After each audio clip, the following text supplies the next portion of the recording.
Hey guys, Buildzoid here, and today we're going to be doing a bunch of different topics that I don't think deserve their own separate videos.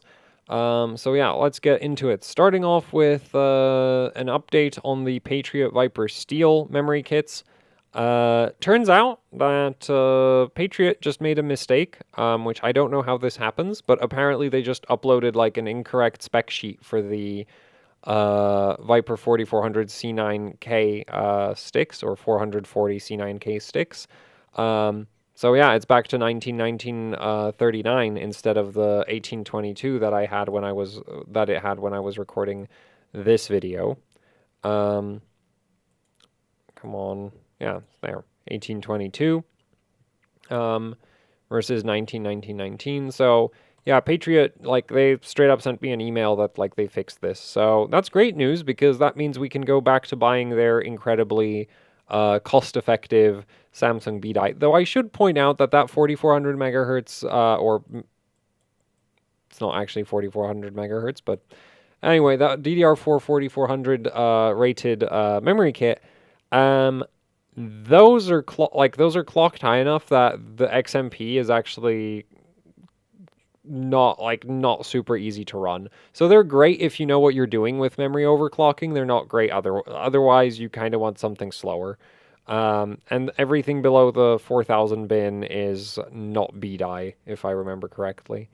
Yeah, like even actually, yeah, this is going to be B-die because 1919 and 4000 is too tight for anything else. So yeah, anyway, so that's cool.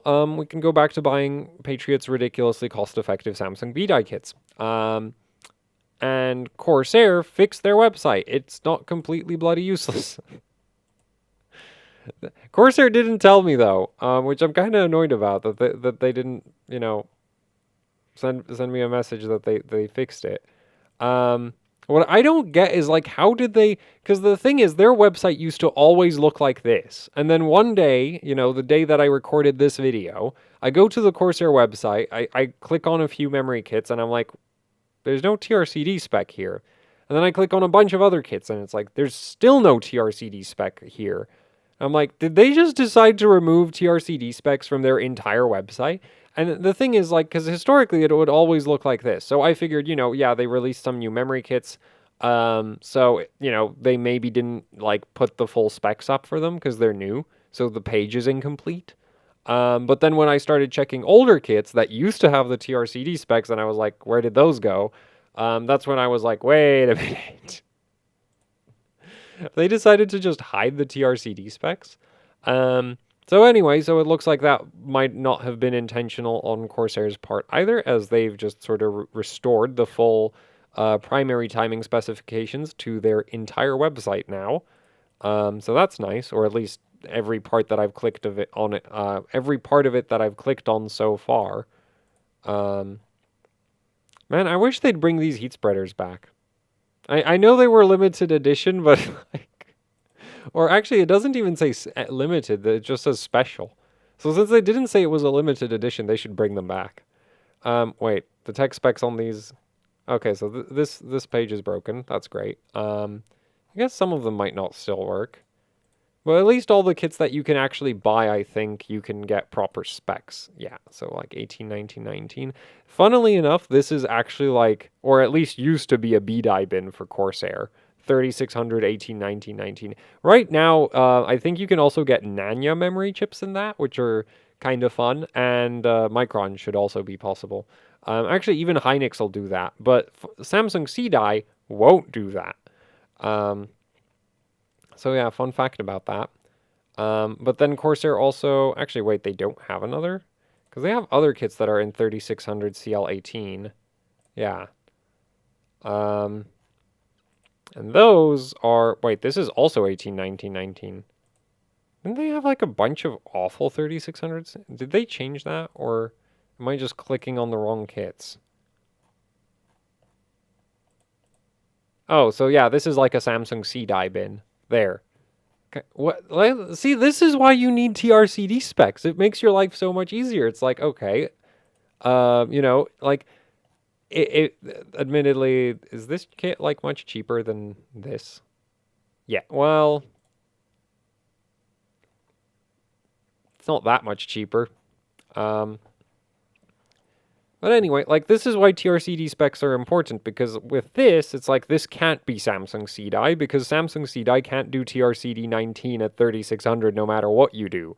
And this, on the other hand, could be basically anything under the sun at this point, as the vast majority of memory chips will do timings like this. Though it'll probably be Samsung CDI, because I'm pretty sure this is sort of like the bin designed specifically for Samsung CDI. As well as like really bad DJR and some other memory ICs. But anyway, so yeah, Corsairs fixed their website. Patriots fixed their specifications for this. So that's cool. So yeah, all is well. I guess the video was maybe necessarily a bit harsh. I guess I could have given the manufacturers a warning instead of just, yeah, I like at this point I could just delete the video. I think I'll probably do that. I'll just delete the video because there's no useful information in it anymore. Because Patriot fixed their specs, Corsair fixed their website. This video has served its purpose. It no longer needs to exist. Like, the only thing, you know, though I guess I guess I could change the title to be like, you know, everything's been fixed instead of deleting it, because deleting it, like, there's sort of like an argument for archiving information, but I don't know. I don't think like losing this video would be a loss. It's not very useful. Anyway, so that's the first thing I wanted to address, is just like, yeah, Corsair and Patriot have fixed everything that I complained about. So that's great. And the other thing that I wanted to talk about was the fact that I'm really pleased with the video publishing schedule. It's made it possible for me to do a lot more live streams on some other platform. Because previously, before the video schedule, like before I implemented the video publishing schedule, it was impossible to be ahead, right? Because it's like, if you don't have, you can't be ahead of schedule if you don't have a schedule. And I know that sounds really like dumb, but it's true. And because previously I never had a schedule, I was always in a sort of always in a mad rush to produce another video pretty much constantly. Whereas now, it's like, I can actually have, you know, a build-up of videos to post for a couple days. And that just frees up a bunch of time to do things that don't necessarily immediately turn into a video, or only work well in a live stream format, or just aren't very, you know, like, don't translate directly into more content, or take forever to do. That's another one. So yeah, the video publishing schedule's been great. Also, I think there was a comment when I first announced the schedule that, like, oh, Buildzoid, you're going to be so much more productive. That's not the point. The whole point of the schedule, it hasn't actually made me more productive. The point of the schedule was to basically just hide the fact that I work in, like, bursts with massive amounts of downtime in between, like, bursts of productivity. And the schedule does a great job of that. So yeah, it basically acts as a publishing regulator for my content output, because yeah, it cleans up the mess that is my sort of production schedule. It's actually, there's no production schedule. It's just like videos get produced and then they get shoved into the video publishing schedule so that it looks like they're being produced in a consistent manner when they really aren't. Yeah, anyway, recently there was a bit of a slip up, but that should be fixed for the foreseeable future. And yeah, like, the schedule's been working very well other than the recent minor slip up.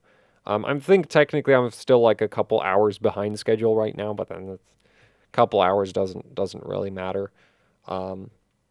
Like, as long as there's still 4 videos every week, I'm pretty pleased with the functionality of the, like, with how the schedule is functioning. So yeah, so that's kind of that. I wanted to mention that. Not that you need to really know about it. I'm just kind of really pleased with myself that the schedule's working so well, so I figured I'd tell you. And then the other thing that I wanted to sort of get your feedback on in this video is or more like in the comments under this video, is that I've done a whole lot of LN2 overclocking, but you wouldn't be able to tell from the channel because there's no LN2 overclocking videos anywhere on the channel other than the Hardware Bot score roundups. But I don't put my own scores into the score roundups because if you're doing like that would be like that's super biased, you know. Like I don't put my own scores into my own score roundups. Like even if by some miracle I got the world record for something, I don't think it would deserve to be in a score roundup simply on the basis of like the whole idea behind the score roundups is that I showcase scores that I think are cool. And it's like I'm not gonna go and bench something that I don't think is cool. Therefore, everything I do would automatically belong like yeah, no, like so yeah, so that's one thing where it's just like I don't put my scores into the score roundup for that reason, and that's fine. And actually, you can see the slip up right there. There's your score roundup, and there's another one, and there's only 2 videos in between. There's supposed to be 3 of them. But anyway, yeah, the thing is, like, I'm not sure how to do LN2 overclocking videos because I can't do I can't record an entire LN2 overclocking session because they take forever. Is the honest like that like they just take a lot of time. And yeah, so and also like I'd prefer not to like I really prefer overclocking off camera. It's way easier. Some of it's down to the capture card being a pile of trash. I really need to replace that thing. Or more like the capture card being unreliable in the most inconvenient situations. Like, I've had entire streams where it hasn't had one problem, and then you change motherboards, and it's just constantly dropping the video. Like, it just doesn't capture for whatever reason once you get into Windows. And then you need to do like this. And I figured out a workaround, but that workaround has a tendency to crash OBS every so often. So that's not great. And yeah, so like LN2 overclocking videos, because on one hand, you know, you could maybe do a video where it's like, oh, once I have a good set of settings, I could just record like a successful benchmark run and then talk a little bit about what went into it. But the thing is, it doesn't work like that. You know, like that sounds great on paper until you realize, like, if I have LN2 to spare and I've gotten a score that I want, or more like I've got a high score, then like the next step is not to record a video about, hey, look at this high score that I got with these settings. It's more like, can I make the score bigger? You know? And so because of that, it's super, like, it doesn't, like, so I can't record an entire session because they're really long. And I can't record just, like, part of a session because, also I feel like that would take away from a lot of the work. So one of the things I could do is just do, like, a summary video where I just have pictures from the session of, like, the setup and the hardware used, and I just talk over that, which I feel would be kind of boring, but also, like, visually, that would be really boring. I think information-wise, it would deliver the same information as any other. Actually, it would probably be more information-dense than the alternative of, like, trying to do, like, hey, look, I'm running this, like, trying to record a video about running on LN2 as I'm running a system on LN2. So, yeah, like, it's not that difficult, but, like, well, it's not that difficult if you're intentionally doing something easy, right? So, yeah, so I could do summaries, because, yeah, I've done some cool stuff like this was really, like, I think this was really cool. Like, it didn't work anywhere near as well as I was hoping it would. I still haven't managed to get myself back into top 20 for memory frequency. I think at this point I should just do it with DJR on Z590. Since you can actually do that even on air cooling, you can do like crazy high frequencies with DJR. So yeah, if I have some LN2 left over after a certain, like there's a GPU that I need to run on LN2, but if I have LN2 left over, I think what I'm going to do is I'm going to take the Tachyon, and actually I might just set up this again. No, this probably won't work for DJR. But the board is, like, I've redone the insulation on the board to be a bit better. So what I'm thinking is I could just let the board freeze through. Because if you leave a full pot platform like Z590 at full pot for long enough, it'll just freeze through the memory power plane and also the ground shield that goes over the memory traces. Like, that'll all freeze through, and it'll freeze through all the way to the memory stick. So if you run it for long enough, eventually the memory stick is going to end up sub-zero. And Hynix DJR does scale a little bit with sub-zero temperature. Like, actually, yeah, I maybe a lot. I don't know how much it scales, but it scales with sub-zero temperatures to some extent. So yeah, just kind of, intentionally freezing the memory through the board to try get into, back into the top 20 with Z590 would be kind of something I want to do. But again, it's like I don't know how I would turn that into a video, because it's like we're not going to record the entire session. Like, I'm not going to record the entire session, and I could do a summary after doing that, or yeah, I don't know. Like, that's the thing. I really don't know what how I want to handle LN2 overclocking content for the channel.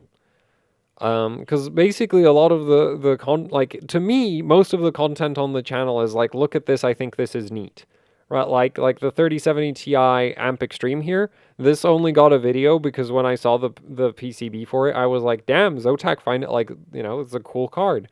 I don't think that's literally the only reason. I was like, oh, this is a pretty cool 3070 Ti PCB. We have a video about it. Then we have like the active OC tuner function on Gigabyte, which is just kind of like, yep, that's a new, like, Gigabyte now has that same functionality that Asus has, so that's kind of neat. And this is how it works, because it is a bit on Gigabyte. I think Asus has a much simpler implementation for actually setting it up. Gigabyte's implementations is really weird in terms of how it works. And then we have the hardware bought score roundups, which are literally just like, look at all these cool scores. Then we've got like, look at these new motherboards. What else do we have? Yeah, SK Hynix RAM is weird. Like, that's the thing, is like, I don't actually know how other YouTubers come up with their like video ideas, because for me, it's basically like, to me, most of the videos are just a case of like, hey, come look at this. This is pretty neat. You know? So, and then and then there's the videos where it's just like sharing information. But the thing is, I just think a lot of information's pretty neat, right? Like, knowing all the stock resistances on a functional RTX 3060 Ti is very useful if you ever have to fix a 3060 Ti. Or if you're me and, modding the card, you have a reference to check if you screwed anything up. Then there's like the 11th gen command rate thing. What else is there? This was kind of a case of just like, random memory configurations that you can do with DJR on Z590. This was actually cool. I like this. I'm really happy with that memory overclock. That was like, yeah, that one I was pretty pleased with. The DJR is very good at this, and horrendous at actually having any level of performance. Like, even the high clock DJR, like at high clocks that you can hit on like air cooling, Micron has an advantage because it does tighter TRCD by a lot. So yeah, that makes DJR kind of weird, but anyway, then we have like the 3080 Vulkan PCB, which is just kind of a neat RTX 3080. We have some 6700 XT stuff. Wacky Foxconn motherboard that I sketchily repaired. VCore, man. Well, I guess it's a Vega video and nobody really cares that much about volt modding Vegas. Well, yeah, like that's the thing is like the channel's mostly just like look at this, I think this is neat, type content, and then sort of doing like session summaries for the LN2 overclocks. Like I think I did that in the past. I think I've had a few videos like that, like 7950 on LN2. Oh man, 6 hours. I can't believe that system actually lasted that long. Because I didn't have a board heater. Actually, no, I'm not surprised. I'm like that board has the insulation on that board is heavy, really heavy. Oh yeah, like yeah, this kind of thing, which I guess that kind of worked out. So I guess I could do more stuff like that. So maybe I'll just do session summaries. If you have a better idea, I'd love to hear about it. But that's kind of the issue is just like I can't. Like I've not figured out anything better than to do just like overclocking session summaries, I guess. And when I say summaries, they're going to be still be like 20-minute long videos probably, but um, yeah, that's kind of that. So that's it for the video. Basically, I'd love to, know like I'd love to hear some suggestions on how I should handle LN2 overclocking content, or like my own competitive overclocking stuff, right? Because the thing is, I think a lot of people might find this hard to believe, but I do legitimately just enjoy overclocking for the sake of overclocking, which is one of the big reasons why I'm currently considering strongly not running this GTX 1080 off camera. So I can actually have fun with it instead of worrying about if I'm being entertaining enough or not, or if things are progressing quickly enough or not. Because that's kind of the thing is that like I finally figured out what it is that makes overclocking on camera so much more difficult than overclocking off camera. And it's the fact that if I'm overclocking on my own, I'm perfectly happy to sit there and just bash my head against the wall with like one or two settings that aren't doing quite what I want them to do, until they do what I want. Versus on stream, it's kind of like, you don't want to spend forever doing the same thing kind of over and over again. So yeah, that's the thing. Which I guess, yeah, session summaries, like you can just mention how long the score took to produce, and that's better than like, because if you chop off the struggle from a session, I feel like that kind of really removes the reality of a lot of the uh, LN2 overclocking, right? Like a lot of it goes very easy. Like initially, it's very easy, and then you get to a point where it gets really hard. And you just like in terms of progress, though. The thing is, like the easy part, you can actually kind of skip it, right? Like you might be like, oh, you step up the CPU ratio by 100 megahertz. No, you don't. You go up half a gigahertz. You just skip the easy stage of an overclocking session by doing that a lot of the time. Sometimes you land yourself directly into the hard part right from the get-go doing that, but, um, you know, yeah. So, there. That's it for this video. I'd love to hear your thoughts on, like, how I should handle my own sort of competitive overclocking stuff. Like, should I just do summary videos like when I did the where is it? I guess I need to be better about taking pictures, which that's super awkward if I'm overclocking on stream. Wait, what's this?